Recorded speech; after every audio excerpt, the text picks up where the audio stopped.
Toto je Jakub Tačín, je to dizajner a aktivista.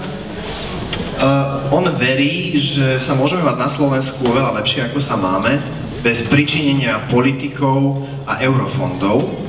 Okrem toho, že rozpráva veľmi rýchlo, rozpráva aj veľmi zaujímavo. A dáva niekoľko jednoduchých tipov, ako môžeme začať hneď zajtra sa mať tu u nás lepšie. Napríklad môžeme sa na seba usmievať. Napríklad, keď idete do nákupného centra a pred vami niekto má menší nákup, môžete ho pustiť pred seba. Napríklad to, aby sme išli na zasadnutie svojho mestského zastupiteľstva, aby sme hlavne veľa cestovali po Slovensku, pretože Slovensko je nádherná krajina. Môžem to potvrdiť, sám veľa cestujem, naozaj je nádherná. No a hlavne hovorí o tom, aby sme priložili ruku k dielu a neboli apatickí. Jeho slova ma veľmi zaujali. Myslím si však, že jednu vec opomenul a tým je počúvanie. Také aktívne, pomalé počúvanie, učiť sa počúvať. My sa učíme prezentovať, ale málo počúvame. A ja sa chcem spýtať, že či vy mňa dobre počujete teraz, aj tam vzadu. Počujete ma? Počujete ma? Áno. Počujete ma? Nie. No. Keďže viete tak dobre počúvať, ticho, ako som práve zistil, tak vám zahrám jednu skladbu. Zložil ju John Cage.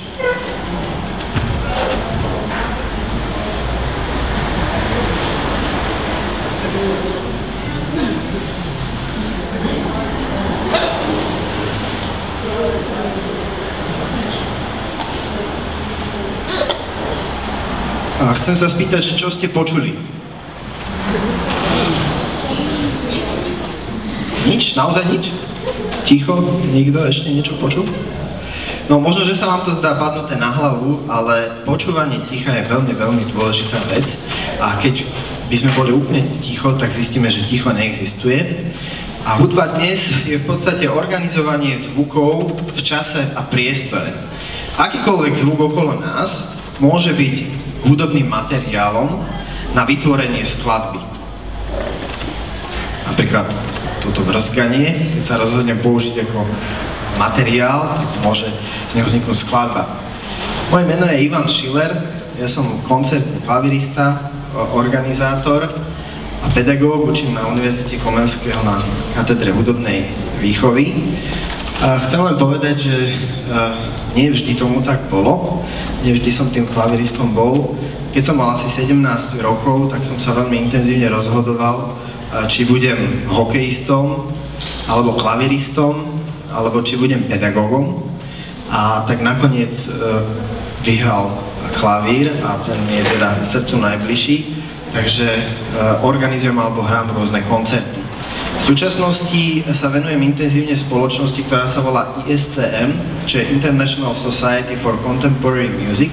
Je to medzinárodná spoločnosť pre súčasnú hudbu a vznikla v roku 1922 v Salzburgu a Československo bolo jednou zo zakladajúcich krajín. V súčasnosti má spoločnosť 70 členských krajín. No a my tento rok prvýkrát v 90-ročnej histórii organizujeme celosvetový festival, ktorý sa volá ISCM World New Music Days, ktorý prebehne v Košiciach a v Bratislave. A vy máte vlastne jedinečnú príležitosť počuť naozaj najsúčasnejšiu hudbu zo všetkých krajín.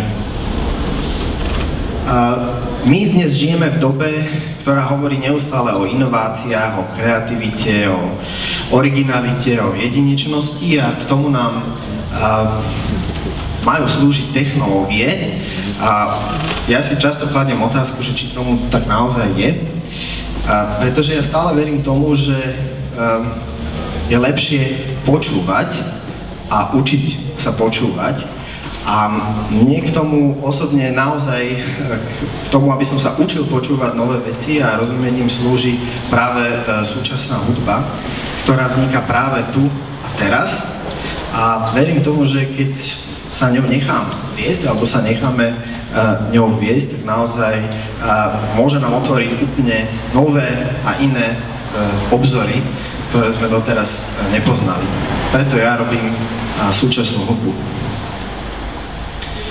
My v rámci festivalu organizujeme rôzne prípravné podujatia, ktoré sú zamerané na všetky generácie publika, pre deti, pre študentov, pre dospelých ľudí.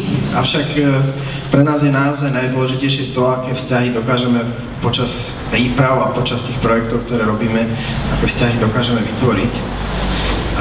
A musím povedať, že hudobníci, alebo tí študovaní hudobníci sú častokrát veľmi konzervatívni a my sa snažíme motivovať hudobníkov okolo seba, aby sa nebali experimentu, aby sa nebali nových zvukov a aby sa skrátka nechali viesť súčasnou hudbou a súčasným umením, pretože je to hudba, ktorá vzniká tu a teraz, v našom čase.